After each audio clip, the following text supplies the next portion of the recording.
So God created the world with creatures of the sky and sea. Yeah, it should be our first slide coming up here.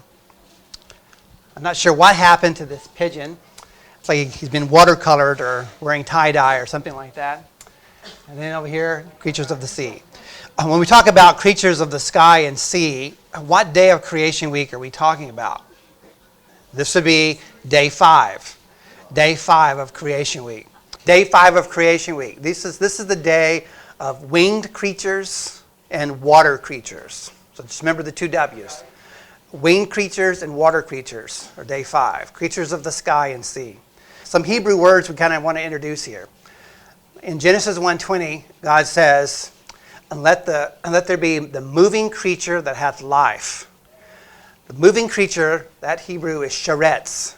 And it basically, in the context here of day 5, is talking about smaller aquatic animals. Animals that creep along the bottom. Animals that swarm. And we would use probably the word school. Schools of creatures there. So this Hebrew word would incorporate all the smaller marine forms. And then he moves on into Genesis 1:21, where he talks about, and God created great whales, the King James says. Other versions say, great creatures of the sea. Still other translations translate it as sea monsters. And you're thinking, sea monsters in the Bible? God's Word? Yes.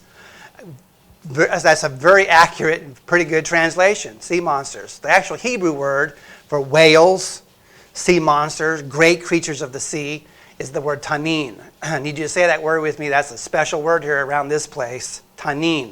Can you say it with me? Tanin. Tanninn. Tan is singular. Tan, it's spelled like tan, but it's pronounced tan, is the word for dragon in the King James Bible.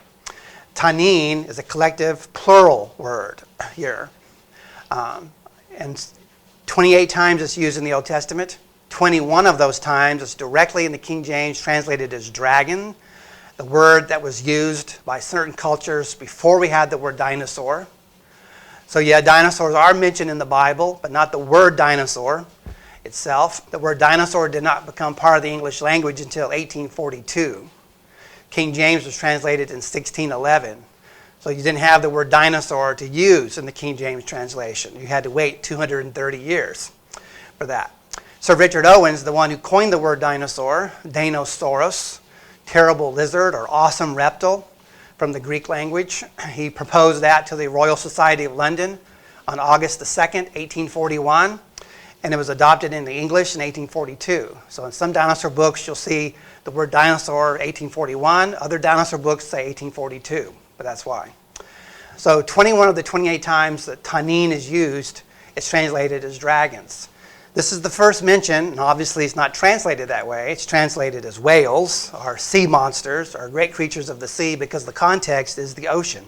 The other word that's used in Genesis 1:20 and 21 is the Hebrew word oph. Okay, so we have sheretz for smaller aquatic forms. We have tanin for the larger aquatic forms, like whales, like plesiosaurs, like mosasaurs, the great marine reptiles will be included in that tanin word. But then we also have the flying creatures. Remember, day 5 is the day of the water and the wings. So the Hebrew word for the flying creature is oph. We transliterate it O-W-P-H. It means more than just feathered flyers. Translations that say birds or fowl are restricting the translation. The Hebrew is broader than that. All flying creatures, not just feathered flyers, flying insects, flying mammals, flying reptiles, the pterosaurs, would be included in this Hebrew classification. So these are all day 5 creatures. Another thing I want to point out before we move on is that God specifically says that the water creatures were made, the original water creatures were made from the water. Let the waters bring forth the moving creature that hath life. And then he says, which the waters brought forth abundantly. Verse 21. So the waters brought those forth. He does not specifically say that about the birds or the flying creatures, the oph terminology. And we'll get that explanation in the next chapter, Genesis chapter 2, in verse 19. Here it says that the birds of the air were formed from the ground. But you have to go to the Genesis 2 account. Adam's account of day 6, not God's account of the whole creation week in Genesis 1. Well, you think, well, God made creatures out of water? Well, yes. Didn't he make wine out of water? In Genesis chapter 1, day 3, God made rock. God made the earth's crust out of water. It says that there in Genesis chapter 1, verse 10. How do I know that? I know that because I can read in 2 Peter, way over in the New Testament, chapter 3, verse 5, where it says, the earth was made out of water and by water. So the original day 1 earth that God spoke into existence was a nebulous mass of liquid water called the deep, there in Genesis chapter 1, day 1. And then God, from a portion of that water, made the solid material that we're on right now, which he called earth in Genesis 1:10. Well, we humans, we start off, when we're first born, we are 80% water. And then by the end of our first year of life, we're down to 65% water. And then as we get older and mature, we're down below 60% water. Right now, we're about 57 to 60% water. What about jellyfish? What's the percentage of a jellyfish's body is water? Anybody want to venture a guess? 98. Pretty close. 95% of a jellyfish is water there. And so it's no far stretch to think that God could do that.